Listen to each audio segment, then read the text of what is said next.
when a black woman began experiencing severe chest pains mid-flight. She and her husband hoped the flight crew would act quickly to save her life. Instead, their requests for help were dismissed, their concerns minimized, and the captain refused to divert the plane. What the crew didn't realize, however, was who her husband truly was and when his identity came to light. It left everyone stunned. What happened next not only changed their lives but sent shockwaves through the airline industry and forced a reckoning about prejudice in the skies. Stay with me, this is a story you need to hear. Before we dive in, let us know where you're reading from today. If you find stories of courage and justice like this impactful, don't forget to like and subscribe for more powerful tales. The engines whispered their steady song as the plane hummed to life. Taxiing slowly across the tarmac, Camille James sat upright, her hands folded neatly over the small clutch in her lap. The navy blue leather seats gleamed under the cabin lights, and the polished silver of the drink tray in front of her reflected her image, a mirror of quiet composure. Though beneath it, her nerves rippled like water disturbed by an unseen current. David sat beside her, his reading glasses perched low on his nose as he thumbed through a thick journal. His calm was effortless, something he had always carried with him, even in the face of moments far more turbulent than this. But Camille had always felt the difference between the two of them. David, with his degrees and his title, his unwavering sense of belonging. Hers, a quieter strength, shaped by years of knowing she would be measured differently, always differently, no matter how far she had come. She adjusted the gold bracelet on her wrist, an anniversary gift from David. The weight of it felt grounding, solid against her skin. It was their first vacation in nearly 5 years. A rare trip without the relentless pull of hospital shifts and emergencies. London awaited them with its cobblestone streets and quiet galleries. Camille had looked forward to it for months. But as the plane edged closer to takeoff, she felt that familiar unease curling around the edges of her thoughts. A flight attendant approached, blonde, with a crisp uniform and an over-practiced smile. "Mrs. James, is there anything I can get you before we depart?" Camille glanced up, offering a polite smile. "I'm fine, thank you." But the attendant lingered a moment too long. There was a flicker barely there, but unmistakable. Her gaze shifted subtly to David, as if searching for something that would explain Camille's presence in the first-class cabin. David didn't look up, but Camille felt the weight of it. The attendant's eyes drifted toward the galley where another crew member stood watching.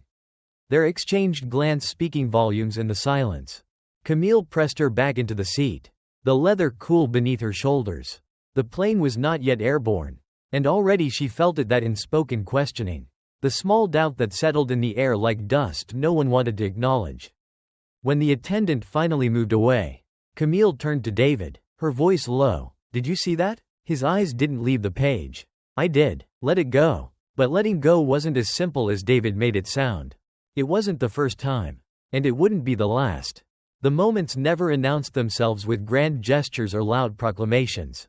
They arrived quietly, cloaked in polished civility. A glance, a pause, the way clerks handled her card with just a fraction more scrutiny.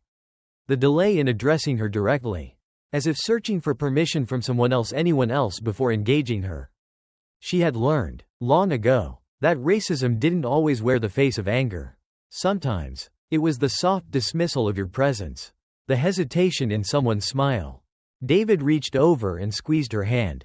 "We deserve to be here," he said gently. Camille nodded, but the truth of his words wasn't always enough to drown out the doubt pressing against her chest. The intercom crackled. "Good afternoon, ladies and gentlemen," came the smooth, authoritative voice of Captain Paul Henderson. "Welcome aboard Flight 106 to London. We're anticipating clear skies and a smooth journey. Please sit back, relax, and enjoy the flight." There was nothing wrong with the captain's voice. Yet something about his tone made Camille's spine stiffen, a hint of forced politeness, laced with the faintest edge of condescension. David's brow furrowed ever so slightly. And as a reminder, the captain continued, "We ask all passengers to respect the space and comfort of others in the first-class cabin." The words hung in the air, deceptively gentle, but Camille felt the sting of them as clearly as if he had spoken her name directly. She shifted, folding her arms across her chest. David's voice was soft, but firm. "Don't let him get to you." She wanted to believe him, But the murmurs from nearby rose quiet as they were felt louder than the hum of the engines. A subtle acknowledgement passed between the other passengers. It was not the words themselves that mattered most. It was the way they settled into the spaces between people, embedding themselves like splinters too small to remove. The plane lifted into the sky, climbing steadily through the clouds. But Camille's heart remained firmly tethered to the ground below. The plane cut through the sky like a blade, leaving the soft hum of civilization below. Inside the cabin, the atmosphere thickened, not from the pressure of altitude, but from the quiet weight that often filled rooms where Camille was one of the few faces that didn't quite fit. David's hand rested on her knee, a gesture meant to soothe, but it did little to displace the knot forming beneath her ribs. She shifted in her seat, trying to ignore the tightness creeping across her chest. It wasn't new. Camille had learned, long ago, how discomfort could slip beneath the skin like an uninvited guest. It didn't always arrive loudly. Sometimes, it was the hush that followed her into boutiques or the way security guards seemed to notice her just a beat too quickly in high-end stores. Other times, it was the small discomforts, a chair angled slightly away, an absence of eye contact during introductions. On planes, it was often the looks, glances that lingered a second too long from passengers who wondered without ever asking how she had found her way into first class. Camille could feel them now, drifting from the rows ahead and beside her. A polite kind of suspicion. They didn't need to say anything, the silence was enough. David leaned in, his breath warm against her ear. "You're not imagining it." She turned toward him, eyebrows raised. "You think I don't notice?" he asked quietly, flipping a page in his journal as if the conversation were about nothing more than the weather. "They're wondering how I got this seat too." Camille smiled despite herself. David had always met moments like this with humor and armor he wore easily. But for Camille, the armor was thinner. "I thought I could tune it out this time," she admitted. David placed the journal in the seat pocket and faced her fully. His gaze soft but steady. "You've been tuning it out your whole life. Cam, maybe it's not you who should do the adjusting." She opened her mouth to respond, but the pressure in her chest deepened an ache that seemed to settle beneath her breastbone and radiate outward. Camille shifted again, brushing it off. Air pressure, she told herself. She had experienced it before, usually when she was nervous or anxious. But it wasn't easing. She took a slow breath, steadying herself. Overhead, Captain Henderson's voice drifted through the cabin once more. "Ladies and gentlemen, we've reached our cruising altitude. We'll be flying smoothly for the next few hours." There it was again, that practiced politeness, stretched so thin it nearly broke under its own weight. Camille glanced toward the front of the cabin, where Henderson had emerged briefly to speak with one of the attendants. She caught only a partial view of him, tall, silver-haired, with the stiff posture of someone who carried their authority like a shield. As he turned, his gaze brushed over Camille and David. He didn't pause, didn't frown, but there was a flicker in his eyes, a brief, unconscious recognition that left a cold imprint in its wake. Camille wasn't certain if David had seen it, but she felt it like a cold draft in the room. The captain disappeared behind the cockpit door, leaving nothing but the steady hum of engines and the soft clinking of glass from the galley. Camille pressed her fingertips lightly to her chest. "Are you all right?" David's voice cut through her thoughts, sharp with concern. "Yes," she lied, but even as she said it, a dull ache began to spread down her left arm. 20 minutes passed. Camille sat motionless, willing the discomfort to subside. But it didn't. If anything, it grew heavier, a weight pressing down as though the altitude itself had sunk into her bones. She shifted again, her hand gripping the armrest tightly. David noticed. His eyes narrowed as he took her hand in his, thumb brushing softly over her knuckles. "What is it?" Camille hesitated. Her instinct was to dismiss it, blame the discomfort on nerves, on the way the cabin seemed to press in too close. But the dull throb beneath her ribs had grown sharper, and her left arm now tingled with a faint numbness. "My chest," she admitted, barely above a whisper. "It feels tight." David's demeanor shifted immediately. The quiet concern in his gaze hardened into something more focused. His physician's instincts, so often tucked away during their personal time, rose to the surface. He pressed 2 fingers gently to her wrist, counting her pulse. His expression remained calm, but Camille caught the flicker in his eyes. "What is it?" she pressed. David lowered her hand, forcing a thin smile. Your pulse is elevated. It's just nerves. Maybe. But he didn't sound convinced. A few rows ahead, a man in a tailored suit glanced back, his eyes lingering just long enough to make Camille feel as though her body was on display. David ignored him, pressing the call button above their seats. The same flight attendant approached, her expression professionally detached. Yes, sir? David's voice was calm but clipped. My wife is experiencing chest pain. I need the emergency medical kit and an oxygen mask. The attendant blinked, her polished veneer briefly cracking. I'll need to inform the captain. David's eyes narrowed slightly. And while you're informing him, could you bring the kit? Her lips pressed into a thin line. I'll see what I can do. She disappeared, leaving nothing but the shallow rise and fall of Camille's breathing. David's hand returned to Camille's, squeezing it tightly. It's going to be all right. But in the pit of her stomach, Camille felt the first flicker of doubt. 15 minutes passed before the flight attendant returned. David's eyes locked on the small medical kit she placed on the tray table. Compact. Far too compact. This is it? He asked. The attendant nodded. Yes, sir. David opened the kit, his experienced hands sifting through its contents. Camille watched as his jaw tightened. It's not enough, he muttered under his breath. She touched his arm, trying to ease the tension building in him. I'll be fine, she said softly, though even she didn't quite believe it. David wasn't listening. His focus was singular now.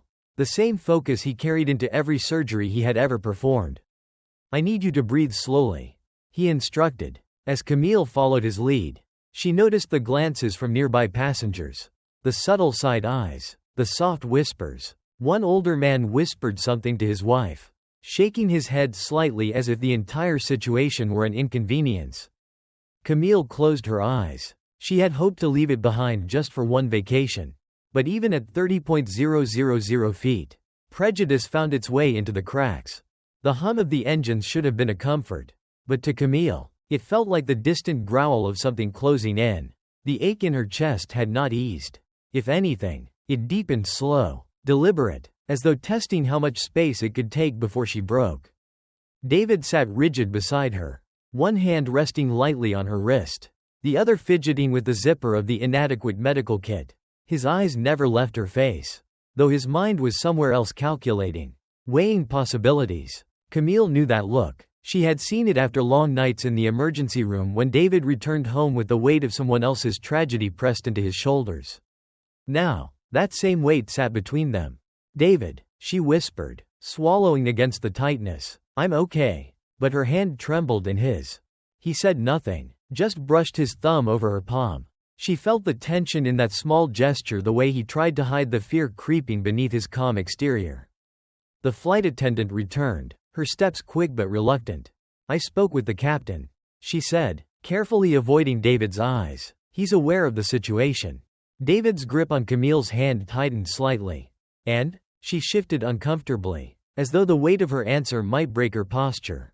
Captain Henderson has decided to continue to our destination. He believes the situation isn't critical enough to warrant an emergency landing.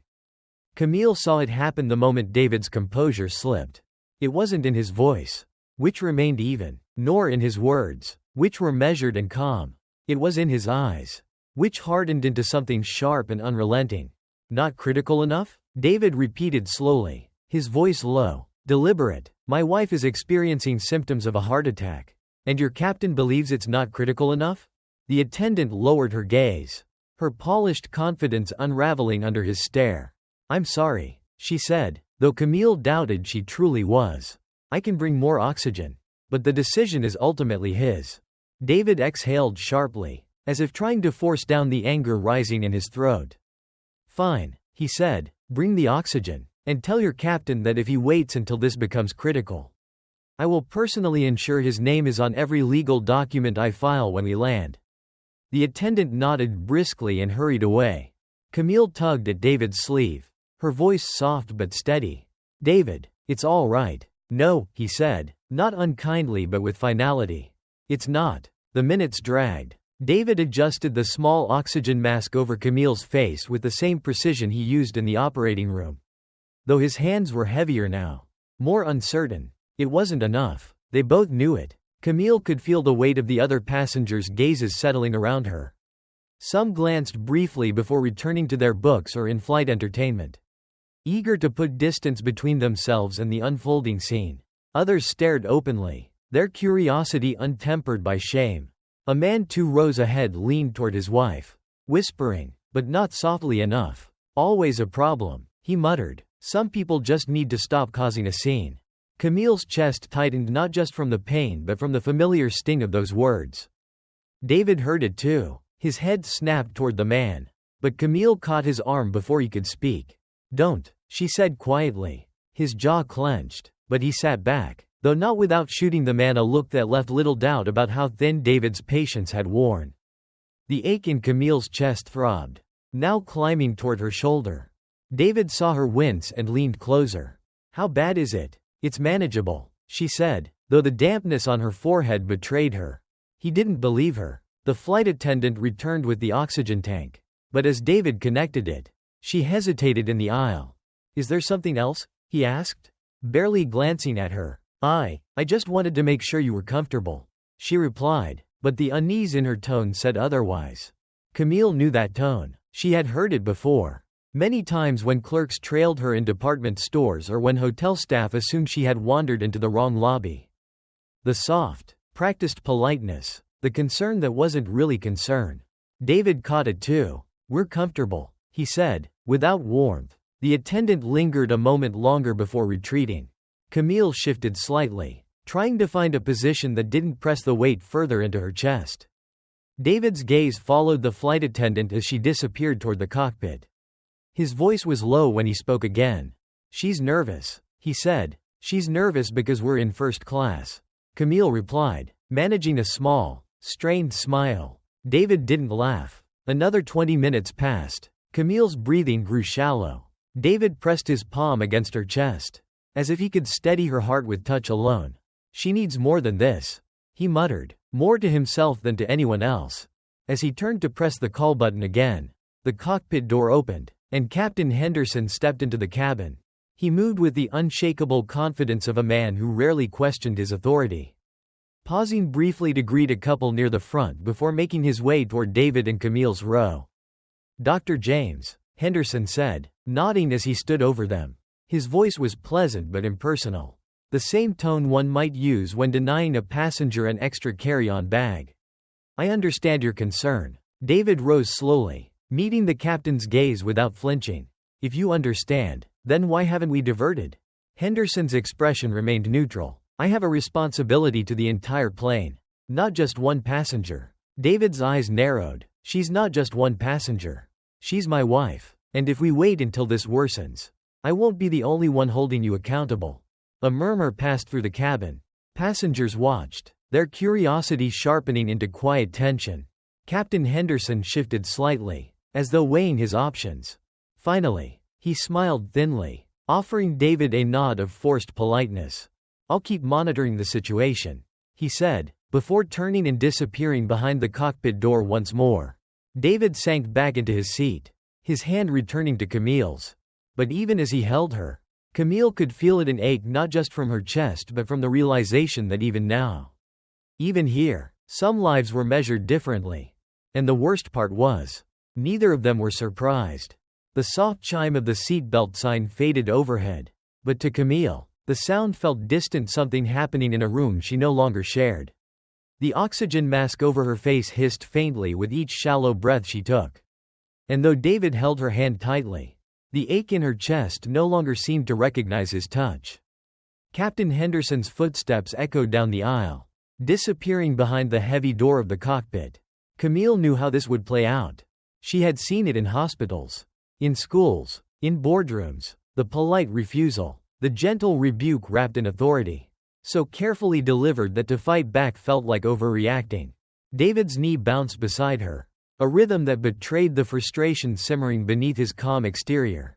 She knew how hard he worked to keep it contained, but Camille could feel the crack forming, widening with each minute that passed. "They're not going to land," she said softly, breaking the silence between them. David turned to her, his eyes searching hers. "They will. They won't," Camille repeated, her voice thin but sure. David's lips pressed into a hard line. He wanted to argue, to reassure her, but they both knew the truth. When it came down to it, this plane would stay in the air. The discomfort of 100 passengers mattered more than the life of one black woman. She could feel it, the quiet calculus of dismissal. They don't believe me, Camille whispered. I can see it in their eyes. They think I'm exaggerating. David's grip tightened on her hand. You're not. But the truth had never been enough to shift the weight of doubt. The flight attendant returned with a forced smile. But the stiffness in her posture betrayed her unease. She glanced at the oxygen mask, eyes darting to Camille's pale face. I've informed the captain that we'll monitor the situation closely, she said, hands clasped in front of her as though in prayer. David's eyes narrowed. Monitoring isn't enough. Her lips tightened slightly, as if biting back the urge to remind him of the chain of command. I understand, she said, though Camille doubted she did. But the captain believes diverting would cause unnecessary complications. We're only 2 hours from London. David leaned forward, his voice dropping into something dangerously calm. If this were happening to someone else, would we already be landing? The question hung between them like a heavy stone, pulling at the flight attendant's fragile mask of politeness. Sir, I can assure you. No, David interrupted, his eyes burning into her. Don't assure me, just answer the question. The attendant's gaze flicked toward Camille, lingering just long enough for the answer to settle into the space between them. 2 hours, she repeated. I'll check in again soon. She disappeared down the aisle, her heels clicking softly against the carpet. David exhaled sharply, running a hand over his face. I can feel them staring, Camille said quietly. David didn't look around. He didn't need to. The weight of their glances pressed down from all sides. Some curious, others annoyed. She imagined their thoughts, the silent accusations that she was overreacting, that David was making a scene. Let them stare, David muttered, his thumb brushing softly over the back of her hand. But Camille wasn't sure how much longer she could hold on to her composure. The ache in her chest felt like it was digging deeper, stretching out along her ribs and creeping up her shoulder. She shifted slightly, but even the small movement sent a wave of discomfort rippling through her. Her breathing grew heavier. David noticed. What is it? His voice was sharp now. Alert. It's worse, she admitted, squeezing her eyes shut. David pressed the call button above them, his movements swift and precise. He wasn't the husband sitting beside her anymore, he was the surgeon. The man who had spent years cutting people open, holding their lives in his hands, and stitching them back together. Only this time, the tools he needed were out of reach. 5 minutes passed. The attendant didn't return. David stood abruptly, stepping into the aisle with a force that drew the attention of several passengers. Where is she? He asked aloud, his voice cutting through the cabin's soft murmur. A man 3 rows ahead twisted in his seat, his mouth tightening in disapproval. Can you keep it down? David's eyes flashed toward him. No, he said simply, before striding toward the galley. Camille closed her eyes. She could feel her heart working harder, as if each beat required more effort than the last. David's voice drifted from the front of the cabin, sharp but controlled. She couldn't hear the words, but she knew the tone well, the one he used in operating rooms when junior doctors failed to keep pace. He returned moments later, carrying a larger oxygen tank in his arms. Where did you get that? Camille asked, watching as he gently replaced the smaller one. I took it, David replied simply, fastening the mask securely over her face. Camille's eyes widened. David, I'll deal with the consequences later, he said firmly. She wanted to argue, to remind him that pushing too hard, taking too much often came at a price. But the relief she felt as the new mask delivered cleaner, stronger air was enough to keep her quiet. The murmurs in the cabin grew louder. David ignored them. Camille squeezed his hand lightly, her voice muffled behind the mask. You know they're going to see you as the angry black man now, right? David smiled faintly. Good, let them. Time slipped by slowly, the plane suspended in the air as though holding its breath. Camille watched the passengers around her through half-lidded eyes. Some avoided looking in their direction altogether, while others exchanged whispered glances, their expressions caught between curiosity and annoyance. She had seen it all before, the unspoken tension that existed when people like her took up space in rooms where they weren't expected. Her breathing steadied, but the ache remained. David didn't let go of her hand. David, she whispered, her eyes drifting closed. Promise me something. His gaze softened, leaning closer, Anything. When we land, don't let them make this small. David's grip tightened slightly. I won't. She believed him. Even at 30,000 feet. David would not let her disappear into the quiet corners where stories like hers so often went unheard. The air in the cabin grew heavier, though no one else seemed to feel it. Camille could sense it pressing down, not the altitude, but the unspoken discomfort that filled the spaces between people when lines were quietly drawn. When the fragile threads of civility stretched thin, David sat still, but Camille could feel the tension radiating from him. His hand rested on her knee, firm and unmoving, as if he believed he could anchor her there, keep her from drifting too far into the pain that now sat like a stone beneath her ribs. The passengers around them resumed their routines, flipping through magazines, sipping expensive wine from delicate glassware, but Camille noticed the subtle glances. The eyes that lingered a little too long before darting away. She was becoming part of the background, a quiet problem that people acknowledged only with fleeting curiosity. Even now, even here, Camille felt it, the gentle, practiced art of looking without seeing. David's fingers brushed lightly against her wrist, counting the pulse that was too fast, too faint. She could see the storm gathering behind his eyes, though his face remained unreadable.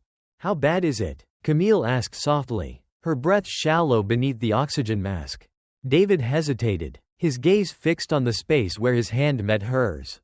We'll land before it gets worse, he said finally, though there was little conviction in his voice. Camille didn't press him. She leaned her head against the seat, the hum of the engines vibrating faintly beneath her skull. Somewhere above them, Captain Henderson continued his course without deviation. The plane, like the man flying it, refused to bend. Another 30 minutes passed. Camille's body grew heavier, as if the air itself had taken on weight. David spoke quietly with the flight attendant when she finally returned. His voice, calm but clipped, left no room for dismissal.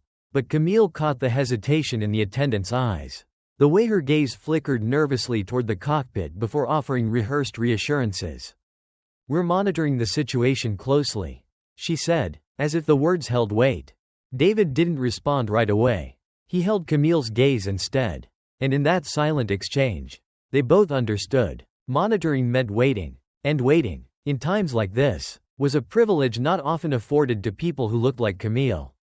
David's voice broke the silence, soft but unwavering. I need to speak to the captain. The attendant stiffened. I'm afraid that won't be possible.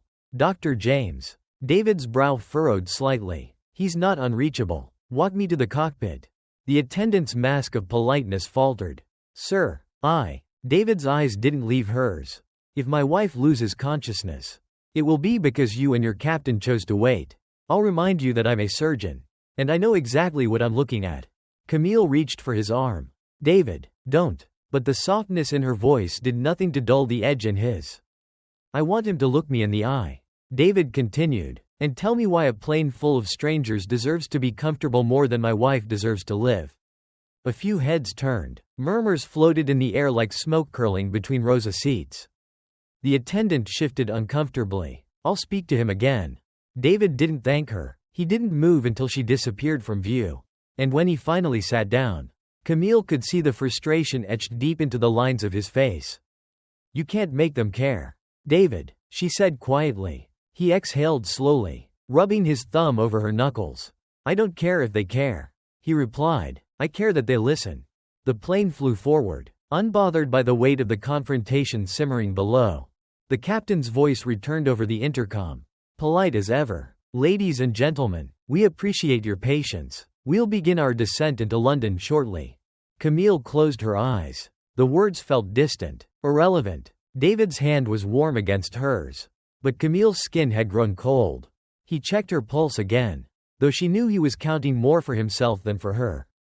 I'm still here, she whispered faintly, forcing a small smile beneath the mask. David returned the smile, but it didn't quite reach his eyes. Camille knew that look too, the helplessness he tried to hide, the unbearable weight of knowing he could do everything right and still lose. Another passenger leaned across the aisle. She was an older woman, perhaps in her 70s, with silver hair pulled back neatly. Her eyes, sharp but kind, met David's for a lingering moment. Is she all right? The woman asked gently. David hesitated, caught between the instinct to reassure and the truth that sat heavy in his chest. She needs more care than this plane can give her, he admitted, the words tasting bitter in his mouth. The woman nodded, glancing toward the cockpit door as though she could will it open with sheer force of will. I've seen things like this before, she said softly. I'll speak to the captain if you'd like. David's gaze softened slightly. Thank you, he said, though he didn't expect it would matter. But the woman rose anyway, her steps slow but purposeful as she made her way toward the front of the cabin. Camille watched her disappear, feeling the weight in her chest shift, not lighter, but shared. You always win people over, she murmured. David shook his head. Not people like Henderson. Then maybe it won't be him. David tilted his head, regarding her curiously. Maybe it'll be someone else, she continued, voice faint but steady. Someone watching. Someone who's seen what's happening here and can't unsee it. David didn't answer right away. His thumb brushed her hand absently, tracing the faint ridges of her skin. I hope you're right, he said finally. Camille closed her eyes again, exhaustion pressing down. The engines hummed, the flight unbroken. But somewhere, beneath the surface, the storm gathered strength. The older woman never returned to her seat. Camille watched the empty row across the aisle, where her purse sat untouched, a folded scarf resting neatly atop it.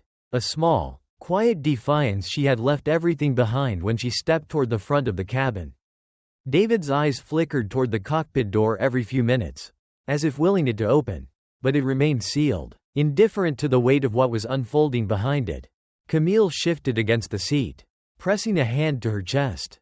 The pain had dulled slightly, but not in the way she hoped. It wasn't gone, it had simply settled, burrowing deeper. David's voice was gentle but firm.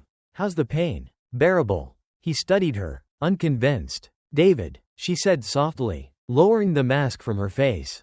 I don't want to spend whatever time I have left watching you fight ghosts. His hand stilled on hers. A flicker of something passed through his eyes. Fear. Maybe, though he hid it well. You're not dying, Camille. She smiled faintly. You're not God. Don't pretend you know for sure. David's grip tightened slightly, his thumb brushing slow circles over the back of her hand. She had meant it as a joke, but it hung between them like a stone. The plane was unnervingly quiet. The murmur of conversations had faded, leaving only the soft rustle of turning pages and the occasional clink of glasses. Camille could feel the attention, the subtle glances from the rows behind them. But no one said a word.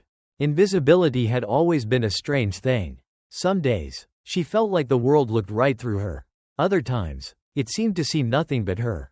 Today, it was both. A young man 2 rows ahead twisted in his seat, whispering to his travel companion. David noticed. What did he say? Camille asked, though she already knew. David shook his head. It doesn't matter. She nudged him lightly. It matters to you. He exhaled slowly, leaning closer so only she could hear. He said, why does it have to be a production? Camille let out a soft breath, not quite a laugh. I suppose they're right. I could die more quietly. David's jaw tightened, his eyes darkening as he stared at the back of the young man's head. Camille touched his arm. Let it go. I'm tired of letting it go. I know. Her voice was soft, but David felt the weight of it. She had let things go her whole life, each slight, each condescending glance, each moment of being measured, scrutinized. Some things, she had told him once, were easier to survive when you pretended not to notice. But David noticed, and that was the difference between them. The flight attendant reappeared, her presence careful, cautious. She leaned in slightly, lowering her voice. The captain, she hesitated, hasn't changed course, but he wants me to let you know that if things worsen, we'll make accommodations upon landing. David's head tilted slightly, his expression unreadable. Accommodations? He's arranging for paramedics to meet us when we land, she clarified, clearly relieved to be offering something that resembled help. David didn't thank her. Instead, he leaned forward, lowering his voice to match hers. I want you to imagine something, he said, his tone calm but deliberate. The flight attendant blinked. I want you to imagine there's a woman in first class, let's say she's blonde, mid-40s, wearing something expensive. The attendant shifted slightly but said nothing. Now, imagine she's clutching her chest. Imagine she can't breathe. Would we still be making arrangements for when we land? Or would this plane be descending right now? The color drained slightly from the attendant's face. David sat back, his gaze unwavering. I don't need paramedics waiting at the gate. I need this plane to land. The attendant's eyes flicked nervously toward Camille, who sat quietly, watching the exchange without a word. I understand, Dr. James, she said finally, before retreating down the aisle. David didn't watch her go. His eyes stayed on Camille, as if willing her to stay tethered to him. Time passed differently in moments like this. Camille could feel the minutes stretching, heavy and unrelenting, the ache in her chest rising and falling like a tide she couldn't escape. David's hand remained on hers. His pulse, steady beneath her fingertips, was the only thing grounding her. The cockpit door finally opened. Captain Henderson emerged, his steps even and measured as he made his way down the aisle. His expression betrayed nothing, no apology, no urgency. Just the cool detachment of someone making their rounds. He stopped by their row, folding his hands neatly behind his back. Dr. James, he greeted with a small nod. I hear you're concerned. David rose from his seat, standing almost eye to eye with the captain. It's not concern, David replied, his voice low but sharp. It's fact. My wife needs medical attention, and we're sitting here like nothing's happening. The captain's gaze flicked to Camille, briefly assessing her pale complexion before returning to David.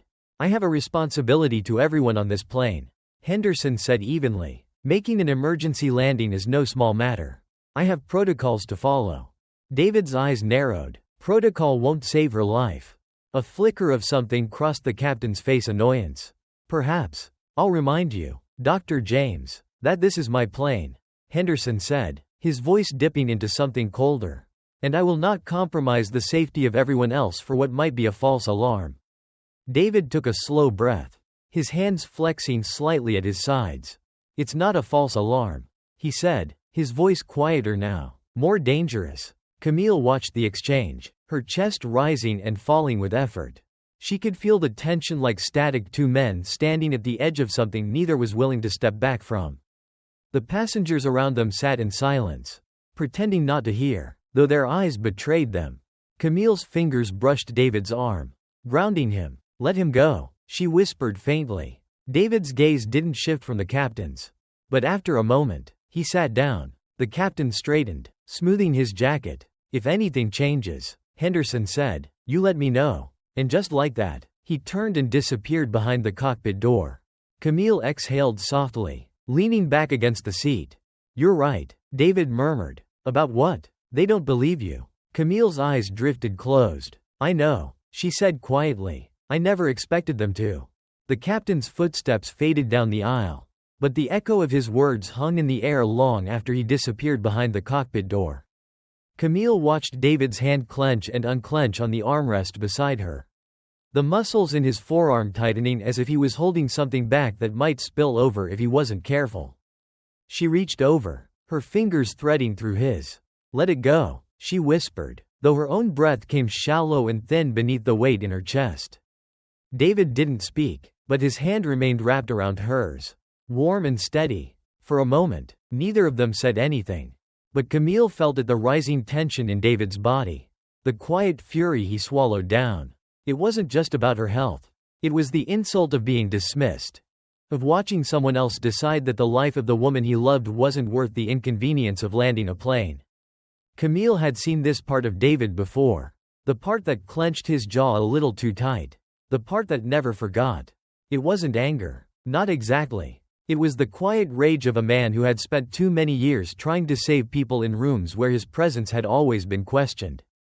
The cabin around them drifted back into uneasy calm, but Camille knew the calm was only for those who could afford to forget what had just happened. For them, there was no forgetting. David shifted beside her, eyes fixed ahead, though Camille knew his mind was racing somewhere far from this seat. He spoke softly, almost to himself. If this gets worse. Camille squeezed his hand gently. It won't, but they both knew better. David's eyes flicked toward the rows ahead, scanning the backs of heads and the occasional curious glance over someone's shoulder. It's strange, he said, his voice low, how comfortable people can be watching someone suffer, as long as they're far enough away from it. Camille followed his gaze, watching as passengers returned to their drinks, their books, their movies. The small bubble of first class had sealed itself again. And whatever happened beyond it didn't seem to matter. Maybe they think it's not their place to get involved, Camille said softly. David's head turned slowly, his eyes narrowing. They're involved whether they like it or not. 20 minutes passed. Camille's breathing grew slower, but each breath seemed harder to pull. The weight beneath her ribs pressed down as if gravity itself had grown heavier, dragging the air from her lungs.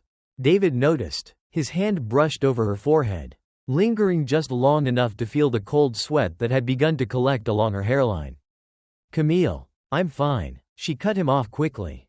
She wasn't sure if she said it for him or for herself. David didn't argue, but his eyes didn't leave her face. Across the aisle, a man in his 60s, well-dressed, shifted uncomfortably in his seat. His gaze flicked toward David. She doesn't look fine, the man muttered, just loud enough for David to hear. David's head snapped toward him. You think I don't know that? The man's eyes widened slightly, his mouth opening in protest. But David wasn't interested in hearing it. The hum of the plane seemed louder now, a vibration that filled the space where words sat unspoken.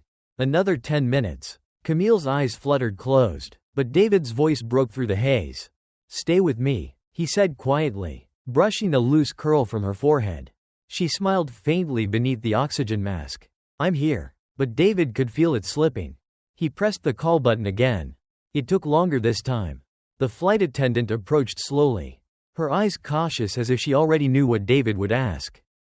Captain Henderson hasn't changed his mind, she said, preemptively cutting him off. David's eyes locked onto hers, calm but unrelenting. My wife's pulse is fading, he said, his voice low but sharp. If this plane doesn't land soon, you'll be explaining to every reporter why the man in seat 3A lost his wife because the captain wanted to save time. The attendant swallowed visibly, her hands fidgeting at her sides. Tell him that, David interrupted, his gaze hardening. Exactly that. The attendant hesitated, her weight shifting between her feet. Now, David said firmly. She turned quickly and disappeared toward the front of the cabin. Camille opened her eyes again, her voice faint beneath the mask. You're scaring them. Good. She smiled weakly. I didn't marry you because you scare people. David's eyes softened as he leaned closer. I know. I married you because you scare the right people. The cabin door opened once more. But this time it wasn't the attendant. Captain Henderson stepped out, his uniform crisp, but the edge of irritation clung to his face like something he couldn't hide. David rose to meet him, his full height forcing the captain to tilt his head slightly upward. Dr. James, Henderson began, his voice measured. I understand your frustration, but I won't be threatened. David's expression didn't change. It's not a threat, it's a promise. The captain blinked, clearly unaccustomed to such directness. David stepped forward, lowering his voice just enough that only Henderson could hear. I've spent 20 years in hospitals watching people die because someone in a room full of power decided it wasn't worth changing course. If she dies on this plane, there won't be a court in this country that won't hear her name. Henderson's jaw tightened. The silence between them stretched long enough that Camille felt it in her chest, heavier than the pain. Finally, Henderson took a step back. We'll divert to Dublin, he said, his tone clipped. David nodded, though there was no relief in his expression. It wasn't over. Not yet. Henderson disappeared back into the cockpit, and the plane began its slow turn, the engines shifting slightly as the new course was set. David sat down beside Camille, his hand finding hers once more. You did it, she whispered faintly. David shook his head. Not yet. The plane dipped slightly as it veered toward Dublin, the shift subtle but unmistakable. To the other passengers, it might have felt like nothing more than turbulence, a minor course correction on an otherwise uneventful flight. But to David, it felt like the ground inching closer. He exhaled slowly, counting Camille's breaths beneath the faint hiss of the oxygen mask. Her hand was still warm, but her grip was weaker than it had been 20 minutes ago. He knew this sensation all too well. He had held hands like hers in emergency rooms, during late-night surgeries when hope felt as fragile as glass beneath a surgeon's touch. The difference was that those hands had belonged to strangers. This was Camille. David, she murmured, her voice soft beneath the mask. He leaned closer, brushing the hair from her forehead. I'm here. Her eyes opened just slightly. meeting his in the dim cabin light. "I don't want you to be angry," she whispered. David's throat tightened. "I'm not angry." She smiled faintly, the corners of her lips barely rising. "Liar." The flight attendant returned, her face flushed with apology she couldn't quite voice. "We're descending now," she said, standing a little too straight, as if trying to reclaim some authority. "Paramedics will meet us when we land." David nodded but didn't thank her. It wasn't cruelty, it was exhaustion. Camille felt it too, the slow unraveling of energy in the space between them. She had always been the one to soothe moments like this, to smooth out the sharp edges of David's frustration with a look or a quiet word. But now, all she could offer was the soft press of her fingers in his palm. Even that felt too fleeting. The attendant lingered for a moment, watching Camille with what David recognized as genuine concern, though it came far too late to be useful. "I'm sorry," she said quietly. David looked up, his eyes hard and unflinching. "Don't apologize to me," he replied. "Apologize to her." The wheels touched down with a force that seemed harsher than necessary, as if the plane itself felt the tension pressing against the cabin walls. David barely noticed. His world had narrowed to the sound of Camille's breathing and the steady pulse beneath his fingertips. Passengers stirred around them, unbuckling seatbelts and reaching for their bags, as if nothing unusual had happened. Some stretched, yawning softly, grateful for the unscheduled stop that offered the novelty of stepping foot in a different country. If only briefly. But David didn't move. Neither did Camille. The weight of the plane's descent still sat between them, lingering even as the engines quieted. The doors opened, and the paramedics arrived in a swift current of movement and efficiency. David stood immediately, speaking quickly but clearly, rattling off symptoms, times, heart rates, every detail etched into his memory as if he had been documenting the entire flight in his head. Camille watched him through half-lidded eyes, his voice floating somewhere above her, calm and certain. He was in his element now, navigating the controlled chaos of emergency care the way a pilot navigated the sky. But beneath the calm, David felt something else, something colder. He could see it in the paramedics' eyes, the way they moved with urgency but not panic. The assumption that there was time. David knew better. "She needs nitroglycerin immediately," he said, his voice dipping into something sharper. The lead paramedic glanced up, momentarily caught off guard by the authority in David's tone. "I'm a cardiac surgeon," David added before the man could question him. "She doesn't need to be stabilized here. She needs to be in a hospital now." The paramedic nodded, signaling to his partner. Within moments, Camille was lifted gently onto a stretcher, her breathing still shallow but even. David walked alongside them, his hand resting lightly on her shoulder as they navigated the narrow aisle. Passengers watched in silence, the novelty of the landing giving way to quiet discomfort. No one said a word, not even the man who had whispered about making a production an hour earlier. As they approached the open cabin door, Captain Henderson stood by the exit, arms crossed tightly over his chest. His face was unreadable, though David caught the flicker of something behind his eyes. Camille saw it too. David slowed slightly, meeting the captain's gaze head-on as they passed. For a moment, neither man spoke, but Camille, still lying on the stretcher, let her gaze linger just a second longer. "Thank you for landing," she said softly, though there was no gratitude in her voice, only exhaustion. Henderson nodded stiffly. "I hope she recovers well," he replied. David's lips pressed into a thin line. "She will." And then they were gone. The cold air of the Dublin tarmac hit David first, the sharp wind cutting through his shirt as they approached the waiting ambulance. Camille's eyes fluttered closed beneath the blanket draped over her. David climbed into the ambulance without hesitation, settling beside her, his hand never leaving hers. The paramedics worked quickly, but David barely noticed. He kept his eyes on Camille, watching the slow rise and fall of her chest, counting each breath as if it might disappear if he looked away for too long. The hospital came into view not long after, its lights glowing softly against the night sky. David exhaled for the first time in what felt like hours. He knew the battle wasn't over. But for the moment, they had landed, and sometimes, survival was enough.